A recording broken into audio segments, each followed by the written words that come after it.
को काफी नुकसान हुआ। ये पहली दफा था जब ईरान ने अपने नाम से इजराइल को हिट किया, बिना किसी प्रॉक्सी के।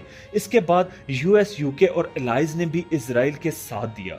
ईरान ने वार्निंग दी कि अगर इजराइल फिर रिटेलिएशन करता है तो फुल स्केल रिस्पॉन्स रेडी है। मई 2025 में इजराइल ने रिटेलिएट करते हुए सेंट्रल ईरान में मिलिट्री फैसिलिटीज और एयर बेसिस को स्ट्राइक किया। तेहरान, इस्फहान और दसफुल जैसे एरियाज में एक्सप्लोजन्स रिपोर्ट हुए। ईरान ने फिर रिप्लाई दिया। लेबनान से हिजबुल्लाह, यमन से हूथीज और इराक के मिलिशिया ग्रुप्स एक्टिवेट हो गए। यानी अब ये लड़ाई सिर्फ इजराइल और ईरान की नहीं, ये बन चुकी है एक मल्टी फ्रंट रीजनल वॉर। जब ये जंग स्टार्ट हुई, ग्लोबल ऑयल मार्केट ने फौरन रिएक्ट किया। बैरेंट और क्रूड ऑयल $90 पर बैरल से $115 तक पहुंच गया।